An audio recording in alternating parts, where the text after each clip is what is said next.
Come on, counter straight. Come on, let me hear. Let's get louder. Welcome to Talk Encounter. Come on, let me hear. Let's get louder. Welcome to Talk Encounter. I get super duper. How many clean clothes you got? Loads, and we have a washing machine. It's kind of nice. Yeah. I have 2 suitcases, bruh. That's the life. You brought 2? Oh, is that because you're in the big boy class? Yeah. So you get an extra bag? Yeah. And also, I knew I would want to bring stuff back because Australia is cool. I'm bringing back 2 cases of grog. Are you allowed to take that many liquids?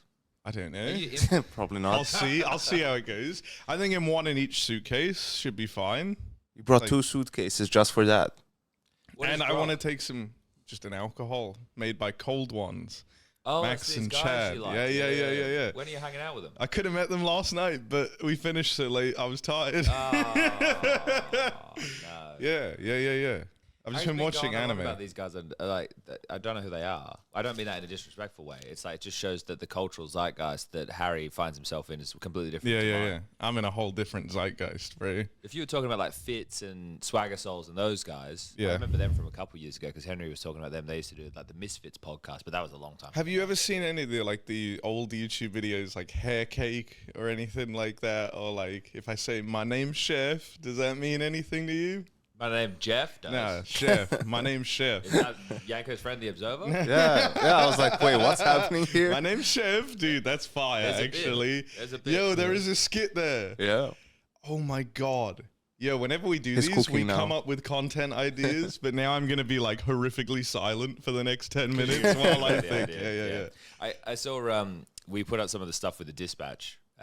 On the social media over the last couple of days, and the trailers I think played throughout the group stage, but it wasn't meant to. But it played yesterday properly, and then someone like sent me a Instagram like message request, and it was like, oh, so they're paying for the skits now? It's like the whole thing is sponsored, man. Of course they're paying for the skits now. It's like, but maybe we'll talk about that after that happens, and we'll get like Alex in or whatever because that was fun to do.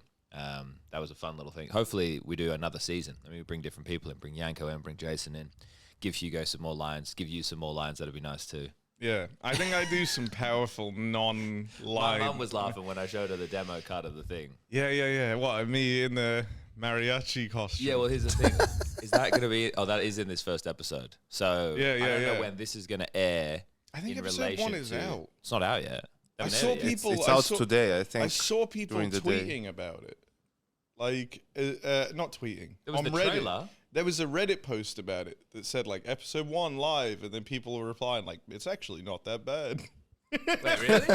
Yeah, but I don't know if it is. I didn't check. I was like, oh, did they release it? Maybe they did by mistake. I didn't see it on Reddit. Do you know one of the weird things? You guys probably experienced this too. And I think I obviously experienced it for the majority. You can put it on the table. No, Harry, bro, it's so good. I was trying to figure out how to get more of it out. I bought a whole packet of Zupadoo. I keep going to the Woolworths and going on like little shopping runs and being like, oh yeah, I remember living here. You got any Tim Tams around? No, I'll have to pick some up before I say, I got 3 packs in my fridge, man. I should have bought them up. You can do a whole lot more than that with 2 suitcases, man. Yeah. Oh, bro, I'm taking like the double stuffed Tim Tam is fucking so good. It's so good. Like a way better penguin. Is it better than that thing is after you spit on it? No, when you've hocked this appropriately and you've really spat on that thing, like hocked, and then you. Okay. So Oh my! What? He's doing prop comedy now. Where would this have been? It wouldn't have That's been. actually how it happened. It starts dripping as well all over. Okay. Breathe through your nose. Yeah, He's awake now. I'm locked in, Chad. It's like that video of the dude that smashes the 2 glasses together in the pool. Come on, man. You can't be this much of a boomer, Chad. You know what I'm talking about? You know Yeah, sure.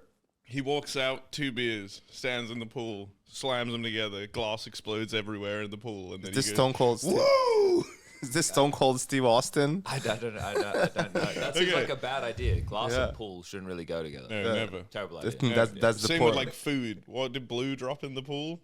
Was it wings? Brisket. It was barbecue, brisket. a whole Yeah, okay. Texas barbecue. Yeah, that wasn't great for poor Blue. We did tell that story on. Jason did, I think, on But do you guys notice, like, when you wake up in the morning, that there's been like a whole news cycle since you've gone to bed, Yeah. and you're having to catch up on not just like one thing, but like 7 or 8 different things. It's like, holy shit, it's tough. Like, it's tough to keep. Like, these days here felt like, I'd imagine if I was going to put myself in the position of a fictional character, being what's his name? Is it Cillian Murphy from 28 Days? 28 Days Later, when he woke up and nobody was there. Yeah. That's what it feels like waking up every day and seeing Hooksy join Australis or your Kinder to Furia, and you going, is this real life or am I still asleep? Am I still dreaming? Chat, is this real? But yeah, it's been fun down here. Everyone seems to be having a good time. I was telling people that this would be more like a traditional city that people are used to in Europe, but now that I'm exploring it a bit more myself, it's got a whole lot more to it than I remember. I used to come out here when I was a teenager and we would play like national events in Melbourne. So I'd have to fly over from Perth. It's about 3.5, 4 hours. But I just walk the main streets. And where we are right now, this is fucking sick. Like, we're in such a good spot, such a nice view. Like, I got Also, to do some tourist ESL stuff. crushed it with the hotel rooms. Like, just to give I don't know, man. This hotel is crazy. Like, the best hotel I've been in. I said this Do you on want HLTV confirmed. The only thing that's missing is a stepsister. Stuck in the dryer. I said this on HLTV confirmed, right? And people are like, "Lol, bro's excited over a washing machine." And I'm like, dude, like, you guys don't get it. Normally, you don't have any amenities whatsoever, and you have to wait for the hotel, and then they lose shit or it's delayed, or like, just to be able to feel like you're living a normal day, which to other people is their normal day, but to us it's only when we're at home. And I've only been back in Malta for 7 days this year.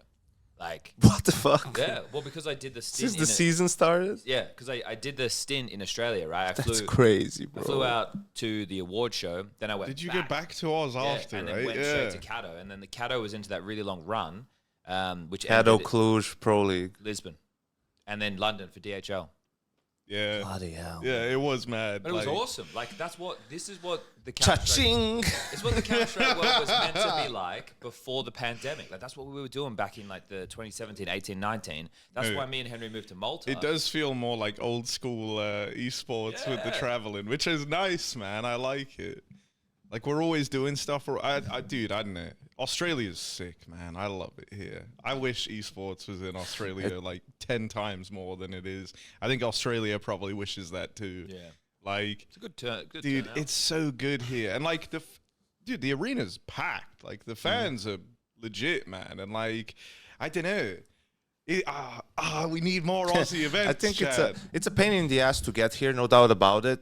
But once you do, it's great. Yeah. Like, the vibes are always immaculate. The Aussie fans deliver. And I think it's also a proof of concept of not coming every year to the same place, right? I think because first Sydney, it was a long time because of the pandemic in 2023. And now 2 years later, we're here. So that also creates some demand in an artificial way almost with the fans. And you're able to sell out a pretty big arena. I mean, for a smaller IEM event, this is 9,000 is crazy. Yeah, this is pretty big. The atmosphere is great and it's awesome. And it really makes me think, like, I know China is huge and it's a huge market and everything, but next time you want to do a major in this time zone, man, this major would be mental. Yeah. Like, a major in Australia would be absolutely mental for the atmosphere, the crowd, everything. You could easily do, groups as well, or like the earlier stages in a smaller venue and make it like cool and interesting. You could even do the fucking thing where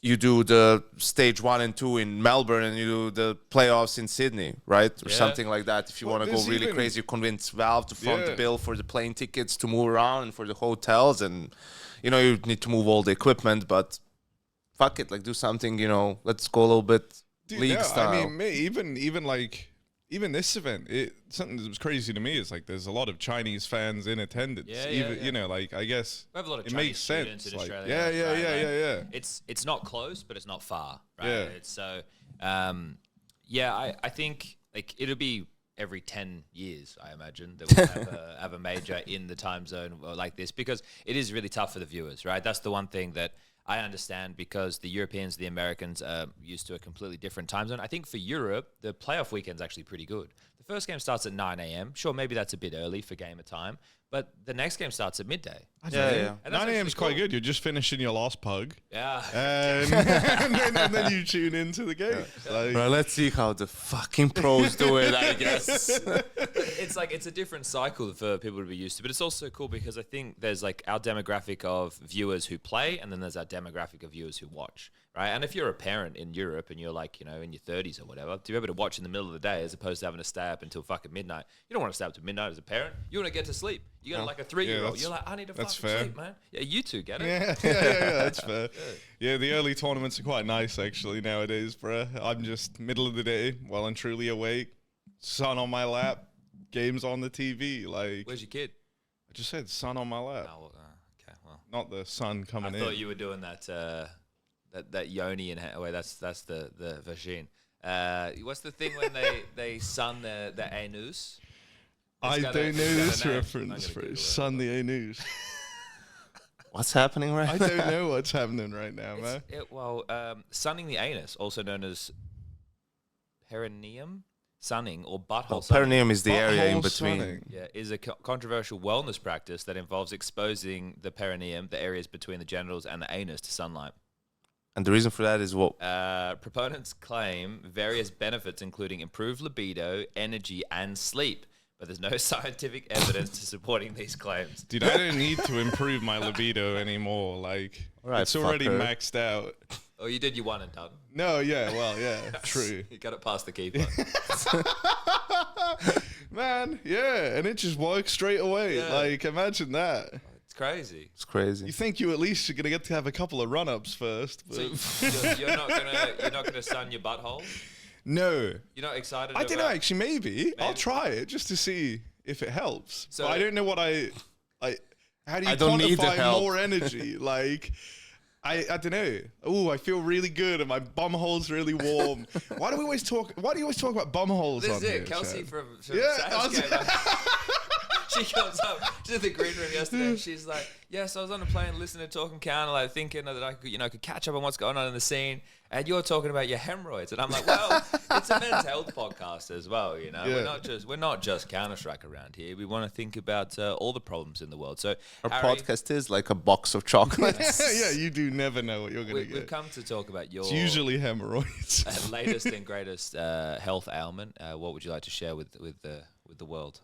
I don't think I really have any right Oh, okay. now. Well, I set him up. for something. There were, there him on the spot. were, no, there were like bugs of unknown origin at the Airbnb I stayed in, Okay. but only in my room. So I am a bit like ravished in So you bites think and you have rashes nits or right something? now. No, I'm worried like it was bed bugs. Okay. You know? they And burrow- don't they reproduce like really quickly and easily? Like I don't want to be like carting around my You're own spreading bed bugs. collection The of bed Oakwood bugs. just ends up completely Yeah. fucking overrun. The company goes under because of Harry bringing in bed bugs. That would have fumigate like 40 floors. worth People of on the beds. streets, they're on fire. Yeah, no, but that's my only thing That's right it? now. Like, Yeah. dude, if I whip this hoodie off, which I'm not gonna do, it'd be a crazy turn for the podcast. But if I did, yeah, bro, it's fucked up. I look like I've been going through like leech therapy, you know? Like Okay, I'm covered having in. your blood sucked. Yeah. Also, I got bit by a spider. I'm pretty sure. I looked it up. It looked like a spider bite. It was That's not like self-diagnosed all spider red bite, and shall we? I don't know, mate. It was bleeding when I woke When? up Where? in the Airbnb. Oh, okay, that's probably possible. Where were Yeah. you staying? Brighton. We were staying in. I asked like I know Melbourne. Yeah, yeah, yeah. Melbourne. That was I like, got no okay. Come on, man. Mate, we went to a football game the other night, right? Oh, St Kilda versus the Oh, Bulldogs. yeah, you're a big fan. Bront of was back the doggies on now, an right? Easter Yeah. Sunday, On no Easter less. Sunday. You couldn't believe it. Dude, I couldn't believe when he came out. Oh my fucking god! The whole crowd, me, lost their minds. So here's the thing. I'm not a football guy. Like I grew up, my dad is British, and he played soccer. So I played soccer. It was either that or dancing. So I went with the soccer. So You tried dancing though. No, they gave me a choice as a kid. They're like, "Do you want to?" Looking back on it, I wish I did dance. I could have been in, as growing up. Yeah, because you Yeah. weren't doing shit with soccer. So that was just passing the time, bro. Like, It's true. I was like a left back or something as well. So you're like, you're not even The most good useless back, I guess. position. Like, just put this guy somewhere where he can do the least amount of damage. But I never I would get my grandparents and my uncles and stuff would watch football. They were more of the football side on my mum's side. and I'd watch games and stuff, but I wouldn't say that I had like a great grasp of the rules. Like I didn't understand them intimately because I never played. So we're there, and these guys are like, oh, so why are there 4 posts? And that I can explain, right? And I'm like, why do they bounce the ball? I'm like, I think every 15 meters you have to either bounce or dispose the ball. And it's like, how do they know where's the 15-meter mark? Yeah, I don't know. That I don't know. Yeah, from what I can tell, it's just feeling, because some of them were definitely running for longer It's than up others to the umpire's before discretion, they. right? Yeah. So, yeah. But it was a Dude, I love the linesmen in AFL. Yeah. Oh my God, they are serving so much cunt. It's crazy. Dude, these guys are out there. Like, they'll stand there the entire time looking so official, right? Like, watching the ball like this, like fucking watching it traverse. And then when a goal gets scored, like the guy keeping track of that on each side goes over, gets a flag, hits him with this first, like the double finger guns to open, flicks a flag around like all fucking casually over his shoulder, and then just stuffs it back in and then starts writing a little note. And I don't know what the note is. Maybe he's like judging his score. Oh, I imagine. Do you know that? I thought he was like, I don't know. like writing like a little like review on his, like fucking nailed the flag twirl, but the finger guns were like lacking confidence or something. Did you know that all the guys that do that, they all come from the military? Really? Yeah, they all had to serve on the aircraft carriers and do the whole Even Yanko's getting me now. I don't even know if we have any aircraft carriers down here. I love like the way the AFL is designed, because you can see like how, I think I heard it was made by like cricketers actually, as like a warm up, as like a warm up. They would do like this kind of thing. And you can see that, like, even with how the ball gets, like, served is so, like, someone just came up with this in the heat of the moment. Yeah. Like, just, oh, yeah, man, Derek's just going to slam it into the ground, and then we're all going to fucking go for it. Like, there's no, like, rhyme or reason to it, bro. Like, the randomness of how the ball bounces, because it's, like, rugby ball shaped, is, like, part of what makes it fair. It's like, we don't know where it's going, cunt, neither do you, It's like, yeah, okay, fine, that's fucking epic, I bro. think it really is the Australian version of baseball, right? It's like this sport that doesn't really like, it's like whatever, but it's so long, so you don't go there to really watch the sports as much as you do to just hang out with your mates and drink some beers. And I don't know what you eat instead of a hot dog at the AFL games, but that's like beef pie. The food at that's the AFL vibe was that I'm crazy, getting. bro. Did you get food? I didn't get it. I just saw people getting it. but there was like that just whole watching. I just watched bro. people yeah, eat. No, I've been trying to eat good, so I'm not eating like any AFL games. No, bro.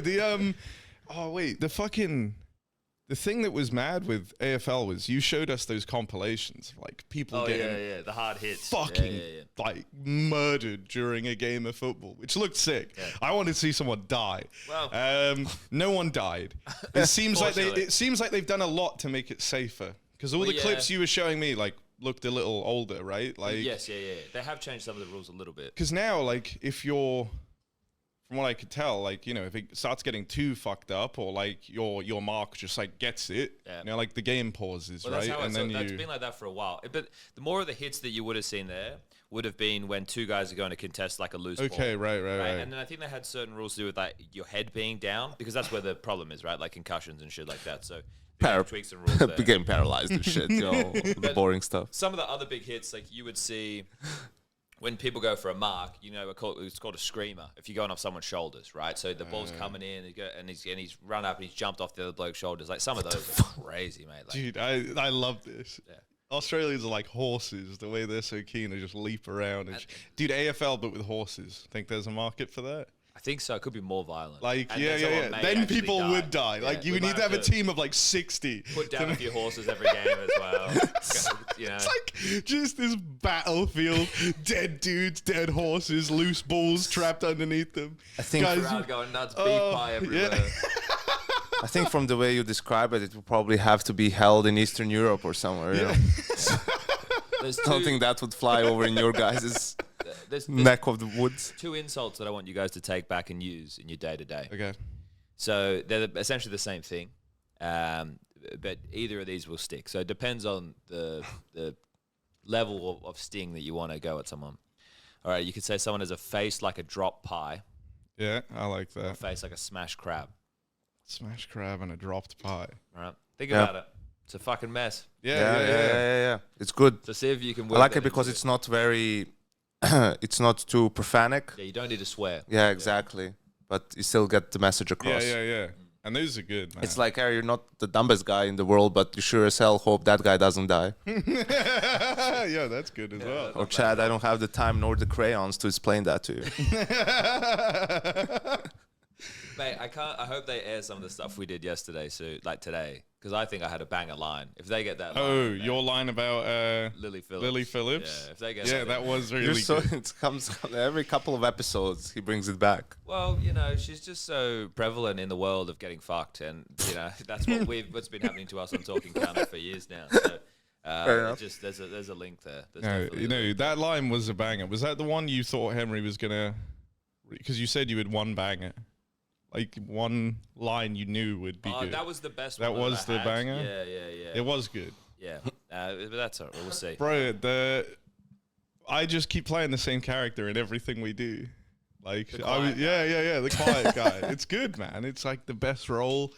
Well, So a lot of body acting. You can play it up a bit more tomorrow. Oh yeah, we're doing it tomorrow. The caches are tomorrow. Yeah. Dude, I'm so excited to get to play it because the only other caches I got to participate in was the one where I played one round in the pistol, and then Yanko went off at me because I bought dual Berettas and I full flashed the team. Yeah. And then Stewie 2K came out and replaced me. Out the smoke, the Still lost, by the way, and so this is my chance to prove that was a mistake. Well, there's accusations that the caches are rigged going around. They are rigged. You cannot win. There's no way you can win. I have to beat fucking FlyQuest. Like, Well, hold on. Exactly. That's everyone Don't spoil can beat. everything. Wait, when's this going live? Probably today. Oh shit. I don't have to beat FlyQuest. I have to beat Semper Fi Wait, what? You And have Mind to Freak. and Mind Freak and House Rooster Bets. and House Bets. Yeah. It's like a Ex-Rooster. conglomerate An of all ex-talent. the big Aussie teams. Let's move away from the caches talk. We want the people to get. Well, how many? Jason will edit it. How many Fuck people it. even listen to this fucking podcast anyway? Not enough to get sponsored. Should we talk about some Counter Strike? Yeah, I suppose we should. We can a little bit. Some of the news, maybe, to kick things off. Yeah, bro. Actually, is there any like hot and fresh? Because I haven't been on my phone this morning. I woke up like half an hour ago. Well, that's fair. Look, I'm surprised that we're even doing this because time is pretty limited. I needed to fit this in now because I have to go in and rehearse some stuff at 1:30, and then I need to go do some shopping, and then I need to go into the venue. And the problem I have at this event is because it's like my quote-unquote home event. Mm-hmm. You're kind of a bit more thin because you want to go network with everybody and see everybody that you know. And it's just like the days fucking fly by. Yesterday happened so quickly. Your quarterfinal was probably one of the best games that's happened in recent history. Yeah, I mean, where to begin, bro? That quarter, I think that could be the entire episode, deep diving on Round that game, one. at least. Game. Oh, round one. That takes you back. That was when the field was open. Anything could happen, you know? There was hope in the heart. Yeah, Game of Legion, in that moment, they were champions. The rest of the game, they weren't. Not so much, the dream died. This is the one thing, and like this is more holistic to arena games of Counter-Strike or important games of Counter-Strike. You can't control the outcome. Like this is like the G2 versus was it m0nesy? Where? This is Lisbon. Yeah, mouse. I tried to control I was throwing shit down at the Falcons just to put them off, but the G2 m0nesy game in Lisbon Didn't work. It was dog shit. That was like a 13-3 and a 13-8, and they were just shit. Like nothing happened, right? Yeah. Because G2 is shit, or was. Oh yeah, And they're even worse now. They're fucking terrible now. they were shit, and now they lost the second best player in the world. But it's like that's the thing with arena games. You can't control the outcome, but as a caster, that's where you want to be able to have a good game because it's the most fun because you get to be there and feel that emotion with the crowd. And when it's shit, it's just like it's super deflating. The thing is, I think you can like.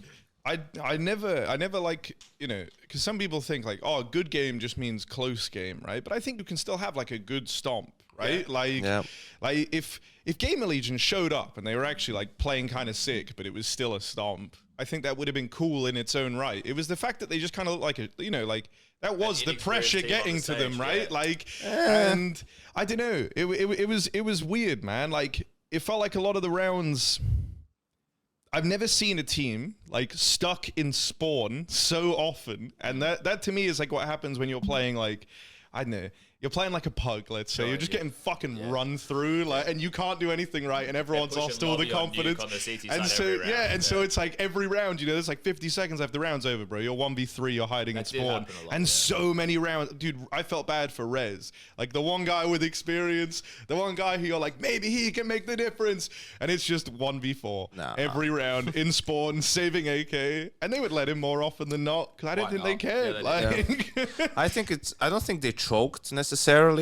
No, I don't think it was a choke. Especially on train. I think they just got beaten by the better team and better players. I mean, Nico had first 5-6 rounds, he had 15 kills, and then Tessus stepped up those 3 rounds in a row. He saved their ass, right? If they don't win those, first half is closer.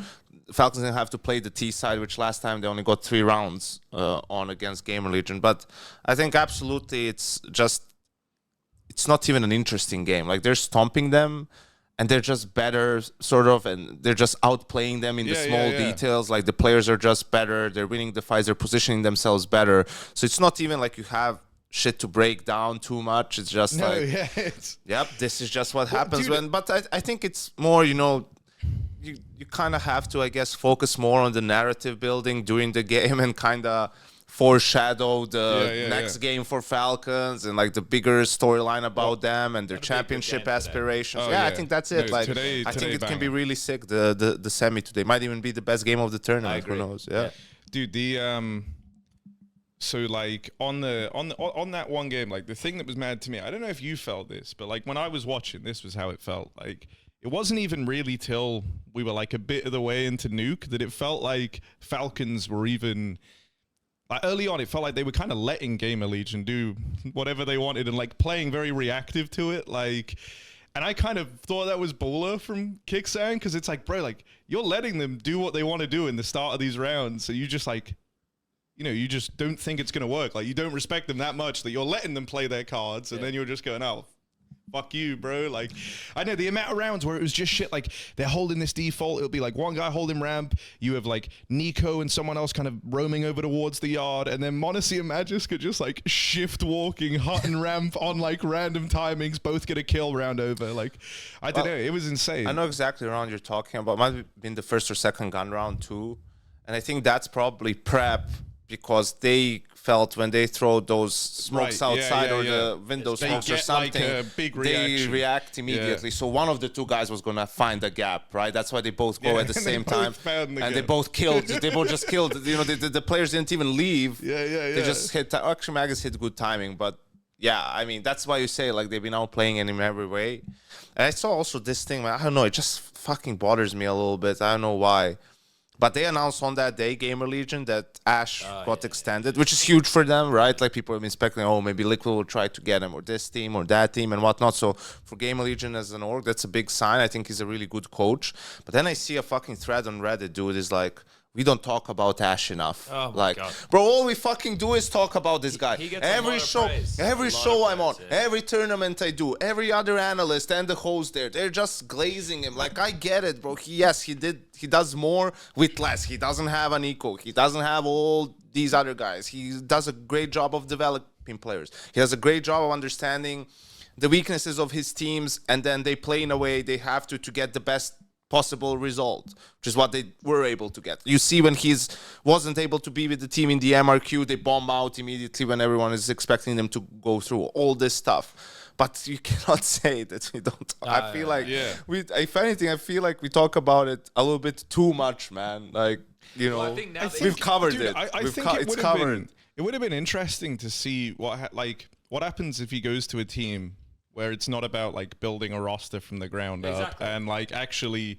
you know, like coaching an established squad. Because I feel like our biggest thing with Ash is he clearly has a very good eye for like talent and shaping like young players early on, right? And like making a team better than greater than the sum of their parts. Like, but it would have been cool to see him in like a Liquid or something where the team's more established, just to see if he still hangs, you know, if he's still good. Like, if you're a Liquid or somebody, that type of a piece is a really good piece to have, because then you're future proofing. If it's someone who is proven within a Gamer Legion roster to be able to find good players that then he can make work, even if you have one of your good pieces go somewhere else or retire or whatever or stop performing and you get rid of him, he can find you the talent. Yeah. Right? I agree with the sentiment of, well, how would it work with bigger personalities and star players? But Liquid felt like a no-brainer because it would have been reuniting with Shui, right? They had the Game Allegiance success back in the major against, well, they didn't beat Vitality, but they made it to the final. And it's a team right now that's struggling. So he would have actually brought positive to the roster, right? It was not like they're at the top of the pops and he joins and it's like, yeah, I'm part of Liquid. It's like, no, they're a team who are on that cusp and he could push them over. So I think that for Ash now, he's kind of like, well, he can coach for a long time. There's no reason he can't. Like, as long as he stays. So it's not the end of the world. It's just, it felt like he was in the position where maybe Saul was, you know, a couple years ago to then leap into the bigger orgs.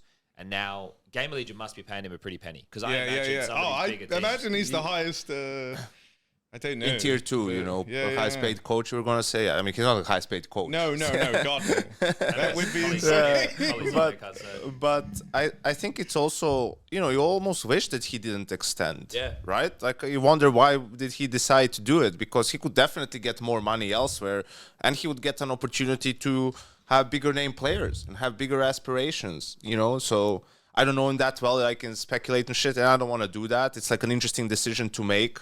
Perhaps he's just the sort of a guy that enjoys where he's at, right? Doesn't necessarily want to change. He got a pretty good deal, for sure. Well, and maybe it's also the challenge of doing it in Gamer Legion. You know, eventually, because. But that was Mouse was Gamer Legion 3 years ago, 4 years ago, right? True. 5 years, whatever you want to say. Well, they would get a player, he would go to FaZe. They would get a player, he would go to FaZe, and it kept happening, and now they're the ones who poach. Yeah, true. Dude, I had a whole point, but then I started looking out. Never the mind, window. I got it. Yeah, Like, bro. so you said Shui and Ash, right, teaming up. That could have been a thing. This whole G2 situation. Now I feel is a good time to go into it, right? Because one of the things that I don't even know if I said this on the episode. I did this in the interview I did. Is like, G2 is talking about, you know, m0nesy, and m0nesy was leaving, and we knew he was leaving and all this shit. So why didn't you do anything? So if you know you're not going to let him leave during the last player break, right? During the winter, after the Shanghai major, you know. But you know he's going to leave. At best, you have a full year. So you know that's happening. You already lost Nico. You're in kind of a rebuild mode, half rebuild mode, right? So why not just make moves then, or at least prepare some moves? As soon as you see the Chewy is available, go get him. He's better than Snacks. Sure. There's no doubt there. Their CEO was talking a lot about age for some fucking reason, right? There's a younger in-game leader, a very young in-game leader that actually has tier 1 experience, that's proven. Go and spend some of that money that you got from m0nesy and Eco and buy Ash and team them up. And put them in your team, because you have Malbs who needs some more development. You have Heavy God who a bit less. I think he's pretty solid. He's a great pickup, right? And then go get Jumbo. Yeah. Pay $600K for him if that's the price, you know, that Fnatic pay. And all of a sudden, you're back. You have a good mix. You have Shui and you're lacking experience a little bit in those big games. But if that's what you're going for, in a way, that's there. You have a good coach. You have a good coaching game leader combo. They knew themselves. They know it from before. You have Hunter as the second voice to help you with the CT side and help you with some of that other stuff. You have an environment in which you can develop Malbs slowly, like, and getting more comfortable. You have Jumbo, who had a good showing. I think for me, what I like more is his calmness, right, and his demeanor, just as a player, and, you know, on Wait, so player cams and shit. If they lost m0nesy no matter what. I thought you were talking about, like, for them to be able to try and keep m0nesy. No. They were going to lose m0nesy no matter what. We know that. Yeah. Like, that's the thing. So, and they knew that. Yeah. So why not make those moves then? Because this is the problem with G2 and everything that the guy is talking about. They're always reacting to shit. Like, he was talking in the interview, like, we have a meeting every day and then we have these meetings. So what the fuck do you talk about in these meetings?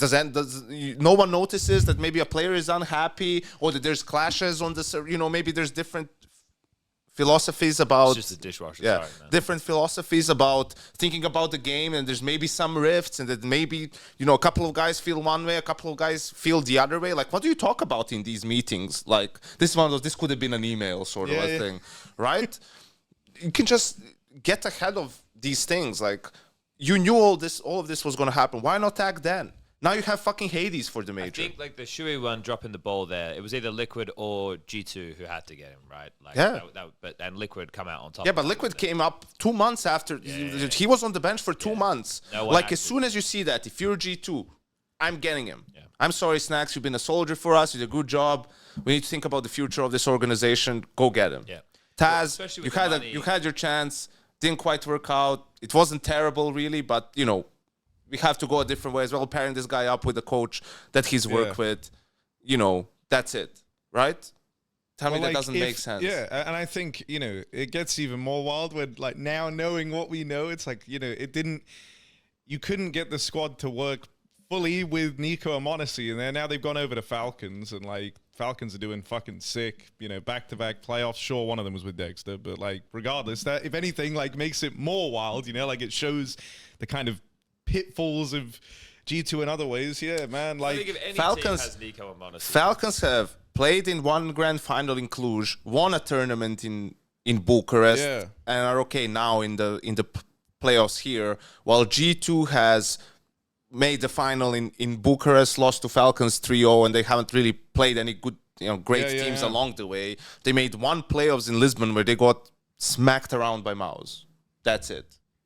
no, yeah, it was dude, that shit game. the thing as well with Falcons is, like, I think whenever, you know, we're gonna, like, we should be talking about them the same way you would like a FaZe or a G2 from back in the day. Like, when they get to stages, you know, they're like a scary team. I think, like, even in the game today, Mouse, I feel like on paper should be favorites, right? Like, I think just they because are because but, of crack time. yeah. Ball. But even then, I think, like, firstly, just the duo of Nico and m0nesy can be so hard-hitting and terrifying. But even outside of that, like, looking at the rest of them, Magisk, I think, plays his best CS when you get him in these sorts of, you know, like, stage games. Which is fair enough. Tessez wildly has been fucking cracked as hell. Like, yesterday, I mean, he was just kind of farming on a dead Gamer Legion, but but still, someone's gotta get those kills. Yeah. And No, then Kixan, I think, has been. I really enjoy watching Kixan, man. Like, Yanko, when you were on the cast with us, you said he plays like an IGL who's like I think you said, like,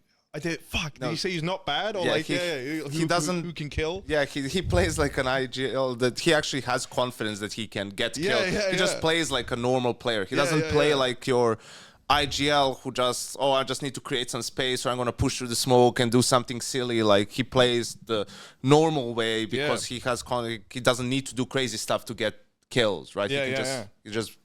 I really like how, I mean, okay, I like this, but I can understand that at times maybe it's frustrating, and I think there will be times where it loses Falcons games, but I hope it doesn't stop him from doing it. I like how often Kixan is down to just have full faith in his read of the game, as in, like, he'll call some, like, crazy gamble and commit to it even when there's, like, signs telling him that he shouldn't. Like, there was a game in groups here where they played, like, a 1-4 pistol on Inferno. I'm trying to think who they were up against. Yeah, Navi. Yeah. And Nico dies over towards B, right? Like, he's kind of peeking towards top banana, just gets tapped the fuck out. And, like, 40 seconds passes, bro. Like, the round slows to a crawl. And they just maintained the 4A, like, full passive, never re-aggroed top mid, never kind of gave, like, the cursory, you know, like, jiggle out arch side, see if they're there. They play, and they stuck to it, and Navi walked right into them. And I'm like, bruh, like, no, I don't know. I feel like after you're nearly a minute into waiting for the sight hit, like, you're going to go, maybe we should just see if they're in mid. Like, you know what I mean? I've really enjoyed some of his. Imagine if someone suggested he might be a good pickup for G2 a while ago. Oh, don't say this, I think with man. Kixan, one of the things I like is, like, when he was in Apex, it would be a lot of these conviction-based, like, pace change calls that they would have. But they wouldn't just be, like, as simple as, like, it's just a rush. It always had, like, a tweak to it. Like, the thing they used to do on old Ancient, this is before CS2. I think it was before CS2. Yeah, it was. Like, they had that molly that landed top of the B ramp that they could actually scale past or whatever on the rush. So there were always some quirks there. And I think, you know, still maintaining that in your game is great. But he has the scenario where he just has some of the sharpest tools in the whole game, Yeah. right? So having that is a luxury, because you hear Nico, it's like, oh yeah, you know, like, play with Ilya, like, he just gets it. You see in the cross cuts on the way into the game yesterday. It's like, yeah, he's one of the best Counter-Strike players Well, in the what- world. That's kind of what you get when you have one of the best Counter-Strike players in the Yeah, world. but unfortunately, you don't get a guy who's going to go out there and recruit players to the team, He's right? back on the G2 stuff, here he is. He's not he was not committed to helping us build like a lineup for the future. The guy's 19 years old. Like, can he just be allowed to play CS? If you were actually paying attention to your team, you would see that if Nico goes, he's probably going to leave. Where, that doesn't really matter. But he wanted to stick with him. So if you really wanted to secure your future, you should have probably done a better job at trying to keep Nico. The wildest thing to me was, it was a very good interview. He did very well, right? Except for a couple of times where the mask slipped. You know, he's taking responsibility, he's saying sorry, he's apologizing, he's taking the blame, shielding his management and all that stuff. But then he says, when the Nico deal didn't go through with Falcons in 2023, and Nico comes to G2 and says, okay, I want to stay, the first thing they said was no.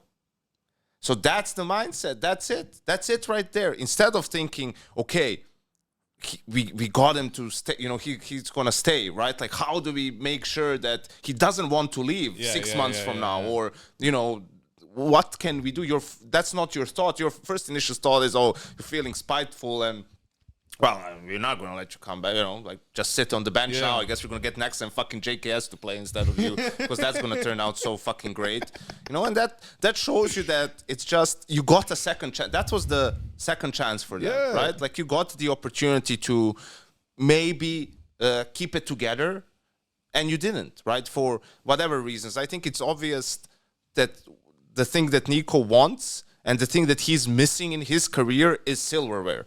He just misses trophies, obviously the major one, but just also trophies in general. You know, for a player as good as he is, he doesn't have nearly enough trophies in his cabinet. So that's why one is most with that roster, though.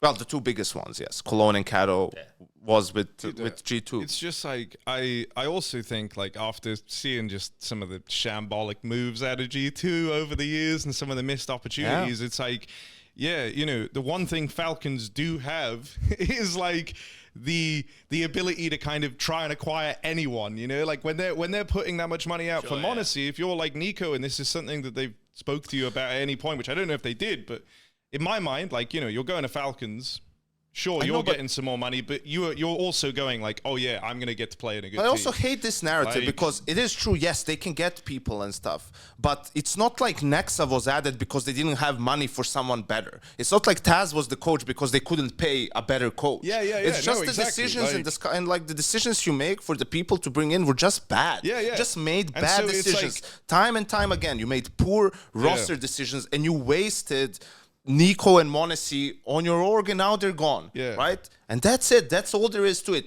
You can't put the blame on Nico. You can't put the blame, definitely not on m0nesy, right? So anytime you make these comments, like snarky little comments, like side comments and all this stuff, like, oh, he didn't leave because of your money, you know, we offered in good terms or whatever. And then you say in this thing where he came back, oh, we definitely didn't give him more money to stay, to extend for that one extra. It's like, what are you doing? You know, it's so crazy to me, and hopefully they make some, and he did allude to, they're going to make significant changes to the staff or whatever, more than one change, I don't know, but I feel like it kind of has to happen. Well, look, if you look at MIP in the dirt, Fnatic in the dirt, Astralis on their way to being in the dirt, Virtus Pro kind of in the dirt, like those four orgs I just named there over, well, the ones at least still in Counter-Strike, because there's no m0nesy/SK anymore, right? You look back over the first 5-6 years of CS, maybe a few more, those are the big names, and they've all been mismanaged to a point of now they're not even in tier 1 conversation anymore. Like Astralis and VP are, but they're like, we'll let you play because you're there in the rankings, but really you don't play good Counter-Strike, right? They don't play good CS. Like, it's curious to see how far G2 fall. Like, how far do they drop down before they start pulling themselves back up? And that's going to be like, this season for them is done. It sounded like from that interview that after this season is over, there's going to try and be a drastic reshuffling, but you have to keep 3. You definitely keep Heavy God and Malbs. That's your starting point. And then outside of that, where do you go? I feel bad for Malbs as well. Like, you know. Well, he's not playing very well. No, he isn't. But also, like, I'm I'm trying to imagine like the whole, you get like the call up to go to Tier 1 CS. You're like, oh shit, I get to play with Nico and m0nesy. And then like a month later, it's like, oh, at least I get to play with m0nesy. Like, and then, oh, no, he's going to, I guess I'm the best guy in this team now somehow. Like, I'm on the European version of m0nesy now. How has that happened to him, man? Like, fuck. But yeah, I mean, I think, like you guys were saying, they do have some good pieces. I think Heavy God's actually been good. And like he's had some like rough moments, but I think he's only going to keep getting better. I think like, it's a situation right now where the failure of other teams is what G2 need to pounce on going into the break. right. So how bad is FaZe going to be come the major? Like what type of a result are they going to get? Is Carrigan poachable, right? Yes. Because even though that age comment you had, you'd still want to bring somebody like Carrigan in. And if you get him at a point where maybe you say, okay, look, we'll get 1, maybe 2 years out of you, and then if you want to transition into coaching, you do that with us, and you'll become our guy, right?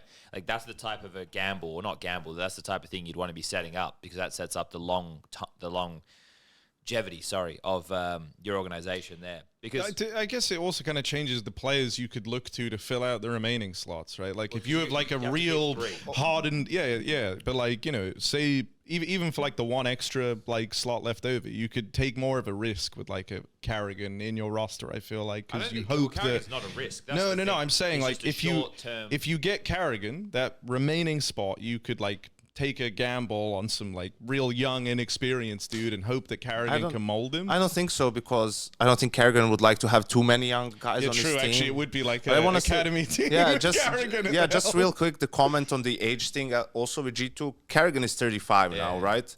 Nico is 28. You're telling me in 7 years, Nico will not be a better player than Carrigan is right now? Well, no, of course he will be. So, he is eventually going to switch to in-game. So that age comment was just crazy to me. And I did say, in that same intro, I think like G2 should try whatever they can to get Carrigan. I said Sampaias as the opper, like getting from Heroic, because I feel like he could work well within Carrigan's system. And I don't think there really is a better name available. I wouldn't go for Device personally, although that is another option.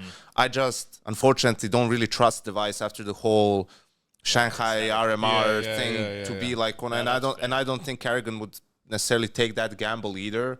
Like to put in all the work and you're doing, then a guy's just unavailable for a tournament. I think that's a little bit not too. Just any tournament either. The tournament. And I mean, even especially for Astralis, considering how many they missed, and then everything that's happened there. So I feel like that would be a sort of a best case scenario for G2, and then the coach, you just ask Carrigan who he wants, in a sense. You don't need a super strategic coach because Carrigan handles the most of that. You get someone who will be, work well with him and be a good help there. And then you have a core of Carrigan, Sampaias, Hunter, which is experienced, and has some veterancy in there and can hopefully work well together.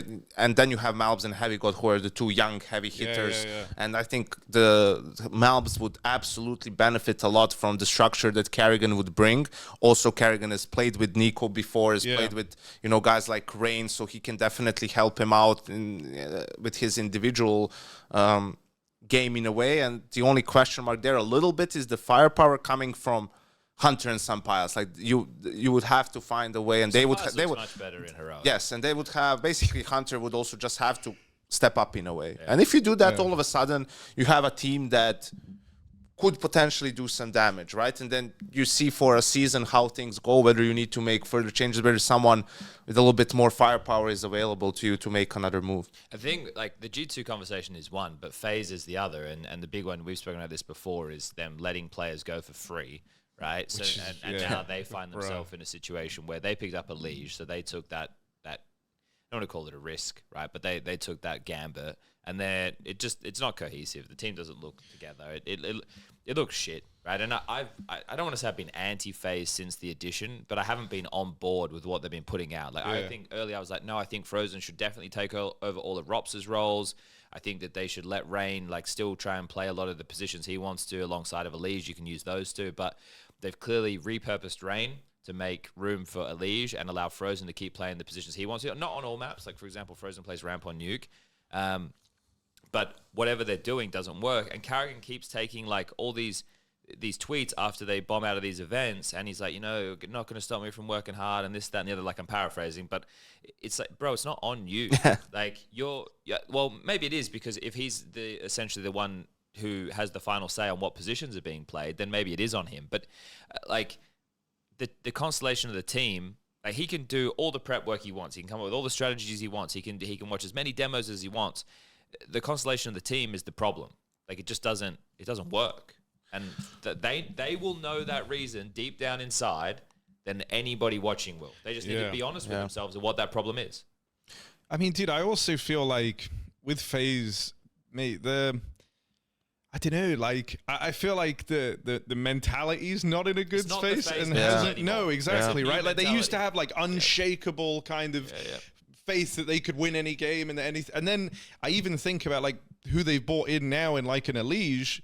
He's not like a super, like, he's not a vibes guy. Like, I'm gonna, like, turn this ship around. Come on, boys. Like, Elige is someone who he himself has, like, struggled with the mental side before. So then I'm like, oh, you're not, like, getting the big uplift. And now the initial results haven't been fantastic, and they've changed things. And it's like, oh, dude, I don't know. How do they recover from this? This is the problem. You got to leapfrog off of that, because Elige coming in replacing Rops. Rops wasn't a vibes guy either.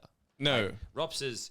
Some days we get Robson a media day and he don't want to be there, which is fair enough. Like, I understand. Some days you get Robson, he's personable, he's a nice guy, he's good to talk to. You talk Counter-Strike with him, he loves that. He loves doing nerdy Counter-Strike stuff. That's the thing Robs likes. But not like when you compare the personalities, you're not looking at either of them to push the hype or push the excitement. But what you're hoping they do is not drag other people down. Like, don't add to the bad vibes. Yeah. So unfortunately for Elige, what happens in this conversation is that it's not working. So if you're not winning, the vibes aren't high, right? Because you're trying to. Yeah. And because of his history with complexity and him having a bit of a resting bitch face and him getting a bit tilty, right? Yeah. Those things now get attributed with, okay, well, is Elige like the toxic element of this? And is he bringing other people down around him? I want to, like, think a bit broader than that, because that seems pretty reductive. It could be, right? But like I said, the team would only know. Yeah. Like, Rain would know if Elige sighs after a thing, how much it pisses him off. Like, but only Brokey would know how much those things get to him. But when you look at it, there's a lot of criticism around Brokey and his performances falling, right, drastically. Yeah. But you have to not just point at Brokey in the sense that, okay, what you were getting from him before in FaZe, when it was the FaZe that we all know and love, it's a different team now. They can't win by chaos, right? That's not their way. It's not crazy moments anymore. It's not the unbreakable mentality. So that means that Brokey has to become a different type of player, a different type of AWPer. Is that possible? Becomes the question. Well, so far he hasn't been able to do that. Is that because they're still trying to be what they were and they're not transitioning into what they need to be, which is a different thing? Like, they need to become a different thing. It's not that team anymore. Yeah, I think he's definitely, regardless of that, he's playing worse. He's not playing as well, and the better the opposition gets, the worse he plays, unfortunately. And I think it's tough because Brokey does thrive in the chaos and being that loose cannon a little bit. But when you have, Karrigan and Lige and Rain as your riflers on the team, you have to do a lot of supporting. Yeah. And that's just not where he excels. You're not making the most out of him if he has to do that. So when you bring in a Lige for Robs and then Rain has to do some of the Robs roles, well, you just make that even worse in a way. For me, it comes down, I agree with you, that only FaZe can know, like, they know what to value more, because Elige's on-server performance have been good. Yes. He's been doing a good job, right?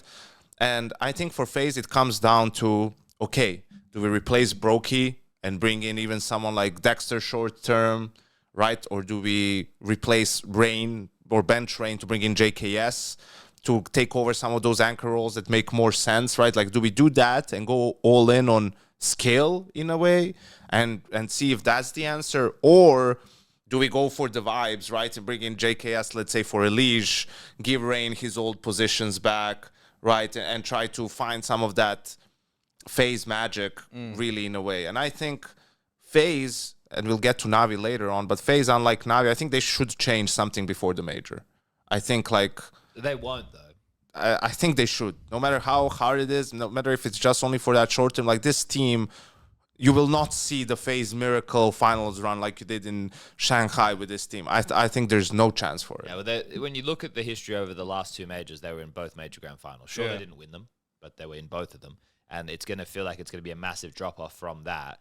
Like FaZe, I don't want to say they're self-run, but it's more intimately run, right? With Eddie and Ed, it's not like the people in the org, they watch, right? Like Tico and stuff, they like watching, they support their boys, but they don't feel, they're not running like an Albon that we just had on from a G2 perspective, right? I agree that they should change something, but I don't want to sit here and, do the hot takes and, try and pin a guy to the wall and most wanted poster and be like, this guy has to go. Because what the problem is for the team is one that I can't identify from the outside looking in. I just know that they can't be the thing that they were if the team is the way it is now. Like that version of FaZe has to sail, and they have to try and be something else. And it's just sad because walking around Melbourne, every time me and Alex were doing some stuff for Victoria for like the tourism thing, and we had some Counter-Strike fans come up and they were like, oh, we're going to be there on the weekend. And we're like, oh, who do you want to see in the arena? And all of them said FaZe. Yeah. Like, everybody said FaZe. Nobody said fucking FlyQuest. No one said Gamer Legion, and Gamer Legion eliminated them and then did that. FaZe died for this, bro. Exactly. That was... FaZe would have given a better quarter with these problems, but that's just because they have the players who know how to play stage, in that environment. So it's no poo-poo to fucking Gamer Legion. They're still early in getting that experience. And they will be, if they get more of those reps, a good team. We just have too many teams at the moment who are good enough to get to playoffs, but aren't good enough to play in playoffs. Exactly. Aurora, the Mongols, Gamer Legion, they're like good. They play good Counter-Strike. They have good players. They just aren't good on stages, and that takes reps, and that's fucking hard to learn.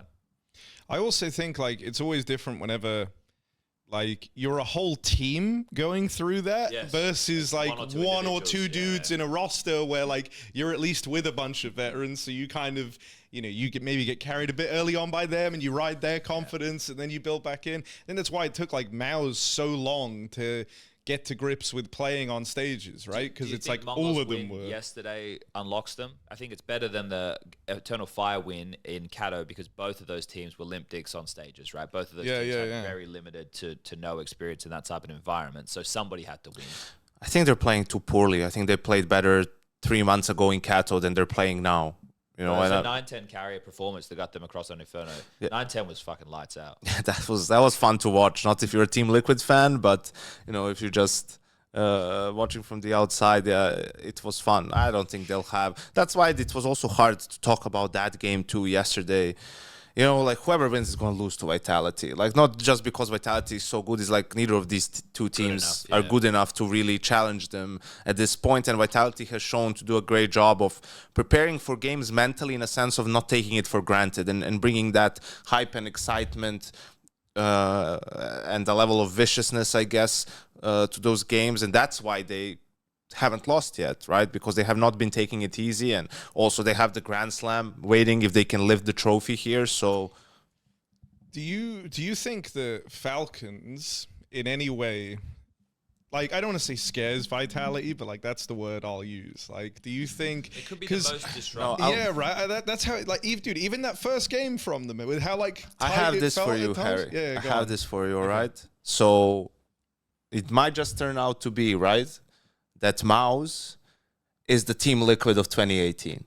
Right. They can beat everybody, and they're the second best team in the world, no doubt about it. But they cannot beat Astralis, right? Like that's might turn out that's the way for m0nesy. Like they have almost only lost to Vitality this year. It's kind of mental, right? So, but Falcons have showed that in that have showed it's a group stage game, it's a winner's game, whatever, and they've only just gotten m0nesy and stuff. But that's the question. It's just for m0nesy, like where is their ceiling? Their floor is really high. Where's their ceiling? And for Falcons, that the team with m0nesy and Eco is gonna have a high ceiling. It's just like where's their floor gonna be and how consistent can they be? And I think also the brand of Counter-Strike that they play is really good. It matches up well with Vitality. So I think that's for m0nesy to sort of show us, right? Are they just going to be that team that's very good but cannot beat the best team, or will they be able to take that next step and sort of, if they go up against Vitality in the final, take them down? I mean, I think we're on track for, like, if whichever happens, because I'm expecting on your side of the semis, Vitality are just going to win, right? Like I feel like yours is a little... Mongols did take a map of them at EPL with that studio. Really different kettle of fish. But like, I feel like on the other side in the semis, like either team could win. And I think regardless, it's going to be a really fucking sick final. Like you either get Spinks, who is in like fucking crazy form right now. I think like the 3 highest rated players going into the playoffs were Rops, Spinks, and Flames. And it was like in that order, I'm pretty sure. Like Spinks was just behind him. They're both playing phenomenal. I want to see that rematch, especially because Lisbon went when 5. And when they played at EPL, bro, like the first game they played against each other, oh my God, like that already got me so invested. Like the Apex shit talk just to Spinks was so good. And it felt like it was getting to Spinks. Like that was like the first test. But I don't know. I think the series keep getting closer, and I think it's sick with Spinks playing so well. If Mouse don't make the final, this would be the first event they play where they don't make the grand final. Yeah. Isn't that crazy? That is mad. Yeah, that's fucking crazy. Obviously, And the one where Vitality didn't attend, they won. Yes. Cluj. Yeah.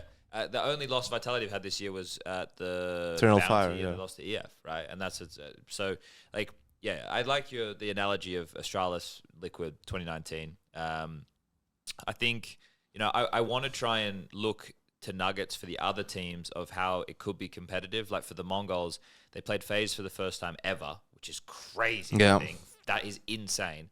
And they beat them, which would be a massive confidence booster because for a team like the Mongols, as you're coming up, you're looking at other skill-based teams. They base their game off of skill, right? So FaZe, that's a big scout for them. The Liquid one was back and forth. Senzu's still having a tough time.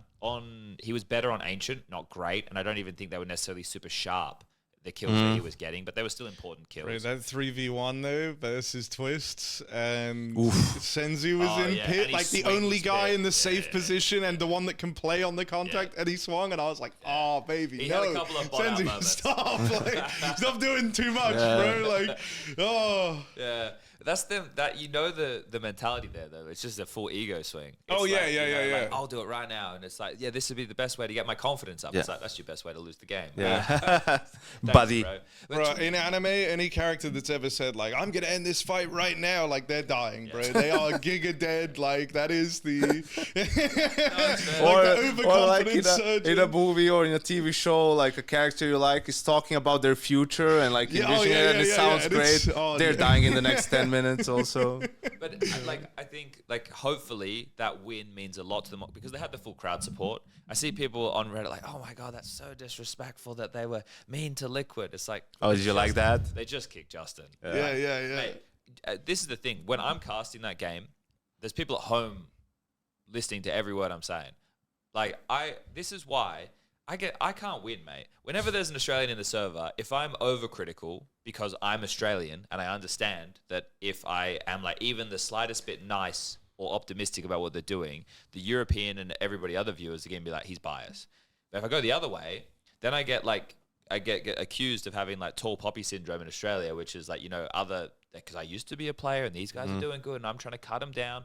It's like, I can't fucking win. So it's like with that game last night, I did my best just to stay out of the nonsense. See, right? I feel like me and I've won, and I feel like Yanko's done pretty good in terms of like who the players are that we get to glaze. Like, because I get m0nesy, who just happens to be in like the best fucking team right now, which is good. And in games where they win, sometimes he'll just fly under the radar and it's fine, and then sometimes he'll pop off, and in which case I'm like, yeah, British player, woo! Yeah. And British player. like Yanko's getting to go out there and bat for Nico, so like his is easier too. Mine's FlyQuest and Justin on the bench again. So, but yeah, it's like out there, and the crowd was obviously like, I think there's a difference between a hostile crowd and one who is just like giving you a hard time. And the Aussie crowd just giving them a hard time. Yeah. And I think actually, if anything, it helped Liquid. Like it made them be like, all right, well, fuck these guys, right? Like, let's prove, especially for the other four, not Shui, like he's not invested in that choice. He's just happy to be there. Let's show that this is like the right choice that we made. It's the only choice they could have made. Just good to have a Polish team back, as well, right? Yeah. Like, no, like Twist played really well. Like, We get a couple of them now. You can see him unlocked in the rifling positions, right? Able to get multi-kill and take away the burden of having to worry about all the micro and everything there. So I think that's really strong. And this is only the second event for the new Liquid roster. So the fact that they've looked better as a team overall, there's still some problems. Yanko, over to you with the problems. No, yeah. I'll be critical, remember? No, Not allowed. I wasn't going to talk about Liquid anymore. Oh, that's okay. if you. Well, that's fine. Yeah, I was going to say though, and the team they beat to get to the playoffs was Navi, which is very disappointing for Navi. I mean, with everything you just said, right? Liquid has been together for long.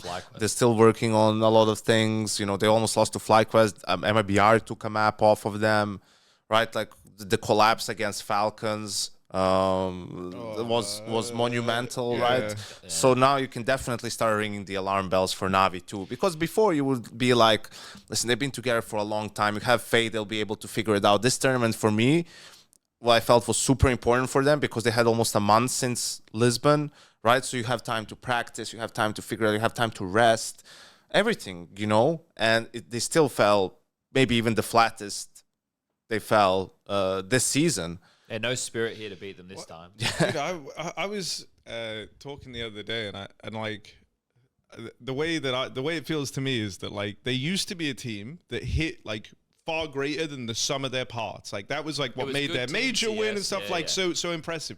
But now like they just are the sum of their parts. The blessing became their curse. It's crazy, man. Like the fall off needs to be studied, as it were. Like it's just weird. What is like? So they let's just like recap the timeline. They win the major by losing more rounds than they won. Yeah. Yes. Right? So that shows that they got past with Team Counter-Strike eking out games. And that's not as used as a negative. That's a positive, right? The fact that you're still able to win the most important event in that fashion is huge. And then you fast forward, they had that lull, but then they came back. And when they came back, it's where players found their confidence. So you'd have a massive JL tournament, you'd have a massive BIT tournament. Wonderful would have a tournament. IMA started to play well in those positions. I was like, okay, so now we have individuals who can single-handedly turn games on their head in key moments while they're still playing the same baseline of Team Counter-Strike. Yeah. So that kind of, bailed them out of situations, or not bailed them out, because games of Counter-Strike are won or lost by players doing insane things. And then Na'Vi had players doing that, which helped them get to more finals and a couple of trophy wins, this, that, and the other. But then since the late stages of last year, it's kind of in the mud. So are they not happy with each other? Is the confidence there not of the individuals? Well, the individuals definitely aren't having those pop-off moments anymore. Is that because other teams have gotten better? But could that even be said? Because so many teams made roster changes this year. There's only a couple who made roster changes and are looking good, and that would be Vitality, MOUZ. Spirit didn't make any changes. Outside of that, everybody else is floundering a bit, right? So Na'Vi struggling in this environment, it's hard to quantify. And it's hard to even think about what the solution should be, because when they came together initially, everyone's like, these guys are shit. They're never going to do anything. And then they won a major. They were team of the year. And now they're, not doing anything again. Dude, it's like, I don't know, bit still fucks. Like, that's fine. Mate, would be so tempted to go to join Ilya over there. And so I think better be trying to build the team now. Yeah, I think I think like Alexi's still good. Alexi, you have to keep Alexi. Who else? Yeah, exactly. Like, and if you let him go, someone else will take him. Like, not G2. No. They'll probably kept him for one season. Right, G2 will probably sign fucking Dexter somehow. Like that'll be the big replacement.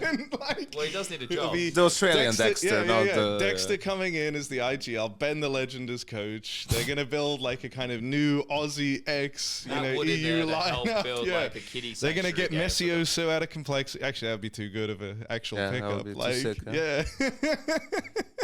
but no, bro, I don't know. Like, one thing I've been wondering a bit is like, Wonderful. I know he is like the one that has a bit of a crosshair on him in the eyes of the community.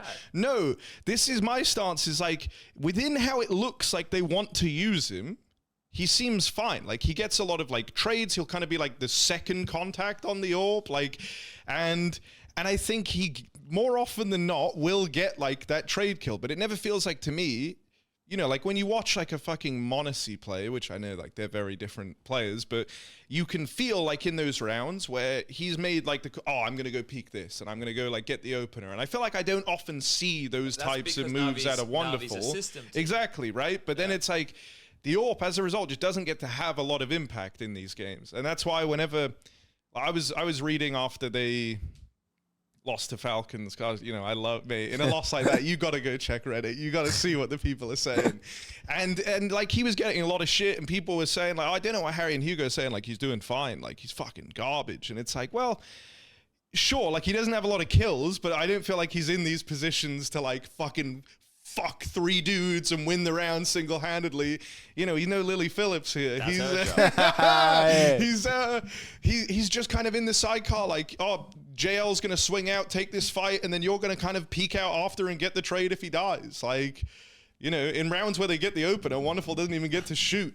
Yeah. But it feels like from what we're saying here that they're just playing to what Na'Vi are playing, and they exceeded their potential previously.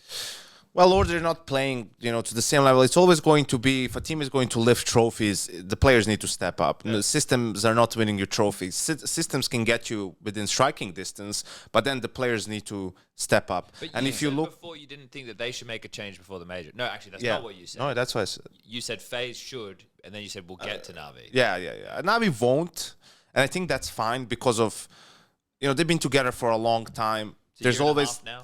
What? Year and a half there's now. always a chance to turn it around in a way. Maybe they get on a run, you know, the same way they did in Copenhagen. But the point being, last year, for my money, after Donk and Nico, JL was the most impactful rifler of the year. He was huge. Right? You're not going to say that for this year. Definitely, right? And that's the problem. I'm not saying JL specifically, right? But you can say that for a lot of these guys. Bit also isn't playing on the same level that he was in some of those tournament wins, right? Yes, sure, he still balls out on Inferno, but look even at the Falcons game, you know, on Dust 2, how it went. Sure. They all went missing, and they seem to have also crumbled mentally a little bit, which hasn't been the case for Na'Vi.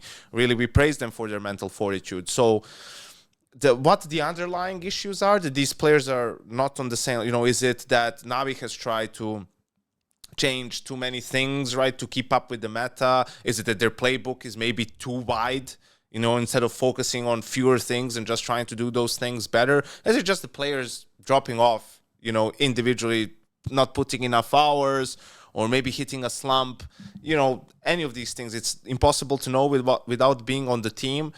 But I think definitely, if you told someone a year ago, or like before the Copenhagen major win, or even after the win, you know, do you think Na'Vi could upgrade their roster in some of the positions? Everyone would say yes. You know, but now it's like, because of the wins that they've had, you feel a little bit more reluctant. Yeah. It's changed your perception of the team, but I think they can definitely find upgrades on the market after the player break. After the player break, okay. Yeah. I was gonna say, where do you, because going now, or after the major, I mean.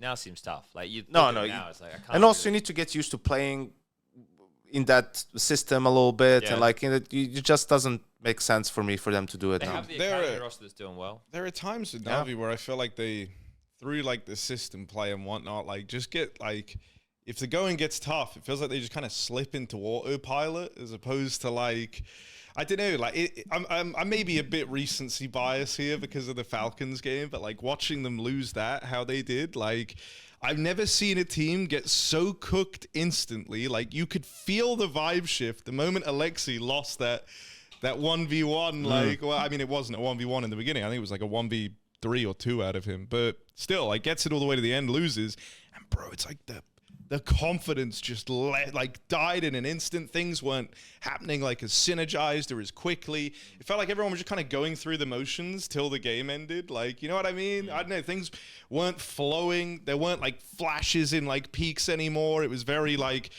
yeah, just fucking same round opener, gonna walk down here. Oh, we died. Okay, next round, run it back. Like, I don't know, man. The mental feels cooked right now, and like a refresher in there. Yeah, and it's like, you know, within like the system, you all know what you're doing. So I think, like, you know, you just kind of divert into like going through the motions a bit more, like not being a top tier Counter Strike. Everyone needs to be at 100%, not 80%, right? Like this is the problem. Like that's why you need a refresher. And what tends to be refreshers for teams in modern CS is a player change, because that reverts everybody back to the baseline of putting out their highest, unless it's a bad roster change, and then you get Nexa. But you know, if it's a good roster change and it sparks confidence, that's the other thing. Confidence is key. So if you get a good win, right? If you win a game against, let's say they beat Vitality in a game. It's a confidence building win, and one that like will bring the belief back into the team. But outside of result or a player change. I don't know how you do that. Maybe we try like doing some Mike Tyson hypnotizing. Well, yeah, that's what, dude. That's what I was always wondering as well. Like, outside of winning, what does build confidence? Like, it really does Maybe just. a night with Lily It's Phillips. or maybe it crushes your confidence. that would crush it, right. Don't feel a thing. But I think you just get confidence from playing good Counter-Strike. Like players feel it, like when you're on a team and you're seeing that the things you're doing make sense. Like people feel comfortable, like you know what's coming next. You understand what's going on. The thing when you talk about systems, it can sound pretty vague, but basically it comes down to players having in a more structured system-based team, players have a little less freedom, right? They have freedom within the structure, within the system. It's like, I don't want you to change the plan completely. In this round, if we've called it, you have the things you can do within this round depending on what the opponents are doing, right? You have sort of options, and it's up to the in-game leader to decide, okay, we're going to go from this thing to this thing and going to end with this thing, right? And that can change along the way in the mid-round because the CTs might aggress on you and you need to make an adjustment because a player might, get good timing and get into a good position or something like that. But the plan exists. Meanwhile, in some other teams, you open up with a default, and then the players have a lot more freedom. I'm just gonna run up and go for this peak, and then this other guy says, "Okay, I'll just play off. If that happens, I'm gonna walk through this smoke and stuff." And you're playing more off of feel and individual skill, right? And that makes you a little bit more unpredictable as well, which is a good thing. And also, you need to have players who are willing to take initiative even when things get tough. Have players who know how to react and aren't going to play scared and are going to make the correct play despite of the risk. So, and I think the Navi players with time, as they started having some results and were playing within that system, you could see them play with a lot more confidence. And you can see them go for more ballsy plays and feel better and become better players. Why? Because they know everything that's going to happen because they've done it so many times. They had so many reps. One great thing about Navi when you watch them play when they were winning tournaments and stuff, it's like the score is 11-11. Blade takes a timeout, and always after the timeout, it's a default, right? Like they never resort to these poppy play, let's just roll the dice and let's just hope maybe, you're trying to get a read that they're going to, play heavy outside and we're going to call an upper rush on you, or something like that. It's like, sure, that might work or might not work, but no, we're going to play default because we're so good at taking map control, punishing if they go for any early aggression plays, and we're so confident in what we know that as the round goes on, we're going to be in a bigger and bigger of an advantage, even if it's a 5v5, because we will figure out their setup, we will piece the puzzle together, and we have the answers.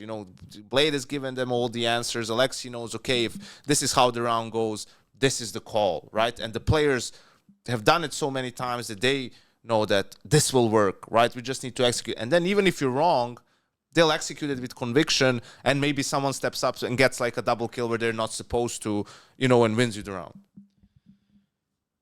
You want to win the round, Harry? Yeah. I want to win the round. No, I mean, dude, I feel like, I don't know, because we were speaking the other day, and I know, like, this is still, I don't know how to fully verbalize my opinion yet, right? But it's just from, like, watching the games. I feel like the default style of like fanning out, holding the map control and stuff is like changing in CS2. Like, default the games, is a really broad term. Yeah. Even when I was playing, you'd have multiple variations. Of Yeah. Right. So like, and a default. I think the thing in modern CS now is that the reaction to utility sets that are coming your way on certain maps is a very key tell for teams on how to react. Yeah. Right. But like, if you look at Vitality, I've had some like really corny casting lines where it's like, the V, it's for variety, right? Because the way that's good. The way that the way that they like go into a lot of these rounds, it's not always just going to be default. And from game to game, they'll change it. Sometimes it'll be really like pouncy and team based early, and then in the next map, they might go into more of a default, and they're good at making sure that they get to dictate the tone of the game with their game plan. Sorry to interrupt you, but it was so sick in this last Field of View episode. By the way, guys, go watch it. It's the grand final of Katowice, Yeah. behind the scenes and with the comms and everything. This round, did you watch it? I haven't watched it yet. No. All right, so there's a round. There's a round from Nuke, obviously from the final, where he says in English. First time he says, "I'm going to talk to Zaiwu real quick in French." So he calls the strat for everyone, and then he tells Zaiwu in French, it's quicker and everything, exactly what he wants him to do. And I think what they did, they intentionally, I think the goal for that was they intentionally missed the window smoke outside on Nuke. This was the round where Spirit was just about to break them. It was their last buy, but Zaiwu had an op, which I don't think Spirit expected. So Apex calls a strat. He tells them to miss the window smoke because Shiro's going to walk and then hold the line because he doesn't expect an op, right? And that's a safe peek. And Zaiwu was just waiting for him to show up windows with the miss smoke and kills him. And I'm like, bro, that's so much shit to do in like 30, like the what he has thought of, like the things that he took into account.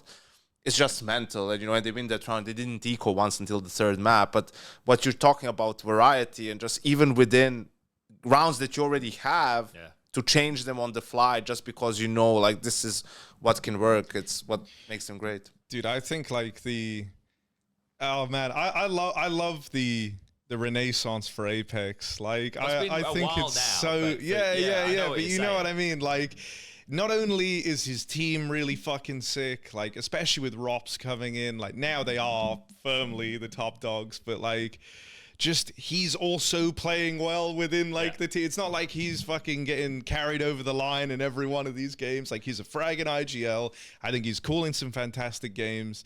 Dude, he brings so much to the show as well. Like the presence of him as a player is so good. Like it's you're gonna Like there's kind of no one like him right now. Like it's crazy, man. And I also think having him and ROPS on the same team with how like nerdy they're down to get. I mean, fucking Zaiwu's a bit of a geek and all. Like that's what they said earlier. There's a lot of nerds in this team, man. And I know, like, even on nights where like they would have won, and you see them back at the hotel and maybe they're like having a drink or whatever, but it's just like a beer. It's very like low key and they're all just sitting around talking about Counter-Strike. Bro, I've had Apex like talking about all of his memories of like old CS. These guys just love the game. They love thinking about it and talking about it. And I think that's why they have all this variety, bro. It's like a team of just CS nerds that love nothing more than to sit around thinking of things to do. Well, but it feels like, I think what you pointed out there with, the downtime as well. They have a really good balance. I've spoken with Jack. He's the mental coach for them, Aussie bloke, rugby player. So, I've had a couple of times where we've sat and we've had, lengthier conversations. And I remember as well going back to Shanghai Major last year. And, me and Alex and Connor and Mohan, we rock up late. They'd all been there for what had been forever because of the RMR. For a month. And I remember, and I go down and I'm like, how you guys finding China? And they're like, oh, we love it here. And I'm like, no, like, how are you enjoying it? And they're all like, no, we love it here. And I'm like, what is this bit we're doing? And they're like, well, no, like, because we've been here for so long, right? We're just trying to positively reinforce this thing. Right? Yeah. And even little things like that, even though it seems silly, but if it starts like one guy fucking, flames his bitching about something one day, and then that leaks into the next guy and the next guy and the next guy, and it can like infect the team. They have everything covered. Like, obviously we don't know the intimate details of things inside the server, but the new edition of ROPS has obviously changed whatever the tainted mood was before with Spinks, whatever reason that is. It doesn't even really matter, but that's changed. They've got some of the best Counter-Strike players in the world in the server of Zaiwu and then ROPS. Then you said on the cast of the day, if your third best player is Flamesy, you're in a pretty good spot. Yeah. So, and then m0nesy, who goes under the radar. So they have like this really. I mean, in every position they had people who were stars on. Like, even m0nesy was a star. m0nesy was in-game leading on Fnatic. Yeah. I mean, m0nesy did everything other than AWPing. Like, and he was meant to be like this massive fragger, and he plays these positions that are unsung hero positions, but he does a lot to support the team and that type of work, and can know on the other side of the server while everyone else is what his job has to be. But you've got the mental down, or what's the word? It's not community. It's a culture. The culture in the team is key. They have a really good network there with all of that. The amount of times I would see Jack and Apex in the gym, and when they used to have Matthew there as well before Amy took over as the manager all the time, he'd be in there and they'd be doing these workouts, and there's a really good vibe there. Then Apex as well. I think Alex was talking to him after EPL. Maybe it was you. I forget who said, but someone was like, yeah, and Apex is making sure that he doesn't take any of this for granted. Like, he's living in the now and understanding, what he gets to do and how this is awesome and whatnot. and he's had that career shift. I think the fact that the career shift is still a bit of a conversation away from, hyper ADHD kid, entry fragger into in-game leader, like that's so far gone now. It's great in the retrospect and looking at it, but he's been doing this role for a significant period of time now and has brought himself into the conversation of in-game leading greats within the game. Also part because of that, but you're looking at the accomplishments that they're getting. If they win the Grand Slam here, they're team of the season without a doubt. Yep. Obviously, they are the favourites going into the major. Whether or not they win the major, that's the highest pressure event. Falcons could be peaking by that point. Anything could happen. But they've had such a dominant part of the season. And in the new world order of Counter-Strike with the VRS, their blueprint of how it's worked out has been perfect. Yeah. Now, it wouldn't have been perfect if they were losing tournaments and dropping down the VRS and they had to go to some other ones to get points to stay in the top 6 teams for the fucking stage 3. Yeah. But every choice they've made with event, they've gone in, they've been focused, that every time they prep for the match, they've been ready to go. They've converted the tournament into victories. And right now, there's no reason that this one can't be the same. Yeah. A semi-final against the same team. You've had at both ESL events, Katowice and EPL. You play Mongols again, and then maybe, just maybe, you play Maus for another grand final. Yeah. Your confidence going into that is going to be crazy. through the fucking roof. Like, they are set right now to have this locked and win $1 million. Yeah, I mean, it could be an era in the making. We'll have to wait and see, what happens. But I think also talking about G2 and an org that was always reacting and kind of step behind, Vitality is the complete opposite. Yeah. Oh, yeah, They've always been one step ahead and making shrewd moves. I mean, you win the Paris major and you replace Dupree from Flamesy. Crazy, right? That's making the team younger. That's picking up a guy that you can, like, that was also for free. Well, he's from OG. Or either his contract was expired, Yeah. or it had like 6 months left and they got him like for real cheap, but Robs you did was that. free. Robs was free. That's just so Crazy. insane. That's just so insane. Even Zonic, Magisc, and Dupree came on, I think, for free. Their contracts just expired. Yeah. That's why I saw in the HLTV. Someone commented that somewhere, didn't they? It was in the No, in the article. It was in the article. So I'm like, that's crazy. Like, the only guy they really had to pay money for has been Spinks. Yeah, they got Zywoo before Zywoo was Zywoo. Yeah, exactly, right? Like, so it's all these things that have been happening just tells you, how it's supposed to be done. Like, you're thinking ahead, you're like making moves, understanding how the future is going to look like, understanding that you have generational talent in Zywoo, you have an amazing captain in Apex, right? Like, make sure you have the good pieces around them. And just quickly, and they even brought Zonic, right? So they brought the coach, and then after that it was Extaz, who has a very good relationship with Apex. They work so well together, and they've nailed that down as well. Yeah, no, I mean, bro, they are a very good org. Like, very, very, very well handled. Kind of the anti-G2, making all the right moves at the right time, nailing it, killing it.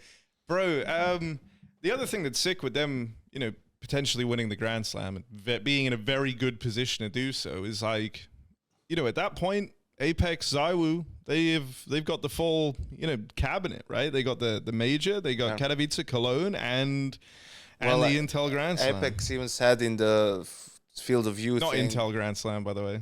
ESL Grand Slam. he said, he won the major Cairo Cologne, that he finished Counter-Strike, right? Which doesn't mean he's gonna stop playing, but he has no regrets now if wherever he retires, right? And I mean, Grand Slam will just be a cherry on top. Yeah. Right. Grand Slam in front of an audience again, thank fucking God. Yeah. The fact that you can win a Grand Slam EPL at EPL, Grand the Slam? last two have been EPL Grand Slam. Yeah. I think I've had to give. I think I did the last one at least. You did the phase one. When phase one. And then before that was the Na'Vi one. Yeah, I didn't think do that. Na'Vi was like season 14 or something like. But that may have been no crowd at all. That could have been just as we were coming out of the pandy. I'm not sure exactly how that one unfolded. But like, yeah, no, it does take away from the biggest thing you can win.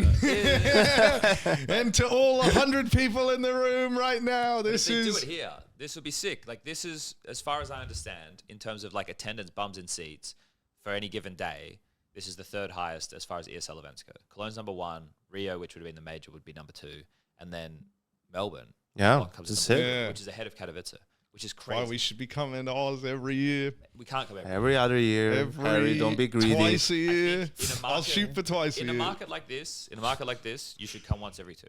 Okay. I think the same with Brazil. You should come once every 2. Yeah. You definitely shouldn't go every year. We went 3 times within the space of what felt like fucking 6 months. I Yeah. know it was Yeah. a year. Yeah, but yeah, it yeah. still felt like it was so fucking. I'm trying to rapid. come multiple times a year if I can. Oh yeah. Yeah. I'm trying multiple times a day, Harry. But, you know, it's getting a bit old. Yeah, down there. in between Dick the doesn't work so butthole well. sunning, bro. Yeah, I'm no. trying to get that energy back. Gentlemen, I have to go rehearse some stuff shortly. It's 10 to 1 right now. I would like to, if I could, just quickly have a shower before I leave. So That's fine. You can do that. Take the mic in. Wrap a paper bag over the microphone. Go hop in And the keep- shower. yeah, the and cable's keep long enough. podcasting. Yeah, Cable's Not long paper enough. bag, yeah. Paper bag. Anything else we want to get out there for the people? I think just really quickly the Astralis thing. Oh, Hooksy. Yeah, like KDM move never should have happened in my opinion. Should have got And Hooksy then. and the best news is like them firing their sports director, the heroic dude who was just trying to He's a nice guy. okay if you say so. I don't really know him. He did a terrible I job. spoke to him a bunch. He seemed like a nice guy. Yeah. Yeah, I'm sure he'll be CEO of NIP in no time, right? It's true. They That nice was guys Heroic's do tweet. finish Like when I last. tweeted that, Heroic replied to my tweet at NIP and said like NIP do your thing. Like it's hilarious. But yeah, Hooksy fits way better. Makes a lot more sense. There's no weird I also pre-existing said history. they should. Yeah, I said they should try and get Zipex as a coach. And I had so many people comment on that, like, oh, why would we go from m0nesy to Astralis? It's like, yeah, because he's an assistant coach in m0nesy. Like, he's been there for, I think, a year now or close to a year. Like, you know, surely his ambition isn't to be an assistant coach forever, right? He has the ability to go back to the org where he did great things as a player, perhaps get him back to some of that old glory as a coach. He needs to wait, though, Yanko, to see if Astralis get bought, because there's a high chance that Astralis go under or disappear.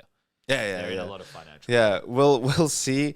But I think, you know, getting Hooksy, good decision. Let's see what they do in the coaching department. I also think maybe you don't give Stan more than the rest of the year. See if he's gonna step up or what, and if he doesn't, you replace I think him. you could put Stair in his positions.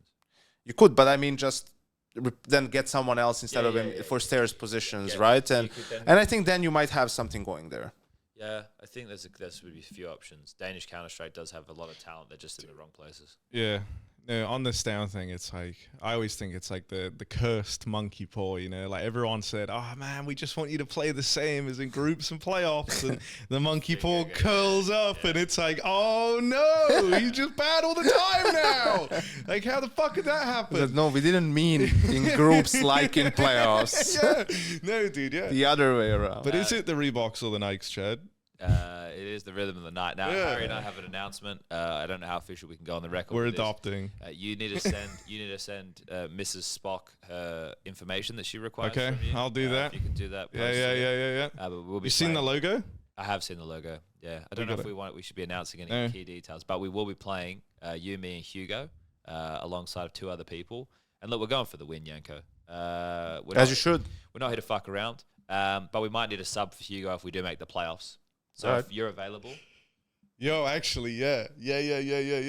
Hugo is going on holiday midway through Well, our tournament. So Hugo doesn't put his personal life out there. I won't say what he's doing, but No. it's Yeah. for a good reason. he's going to adopt. I'll consider it, guys. Okay. We'll Okay. send an official letter in the mail. Yeah. All right. Yeah. All right. This is good. This is We'll good. have our guy from G2 reach out in like 6 months Yeah. after the tournament. Yeah. When you're already Another playing for Ready another Light team. and lifting trophies. Yeah. All right. Sounds good. All right. So yeah, we're gonna do a warm up tomorrow. No hard feelings after that. I can't have you carrying it through to the matches that we're gonna play next week, Harry. I need you locked in. Oh, no. It's fine. I'm going to go to those matches so confident because I'm going to win the cashes for the first time for First the Brits.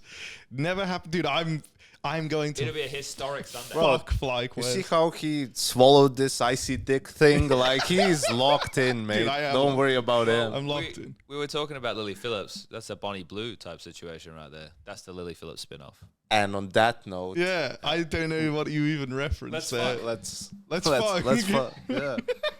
Not the 3 of us right now. Just like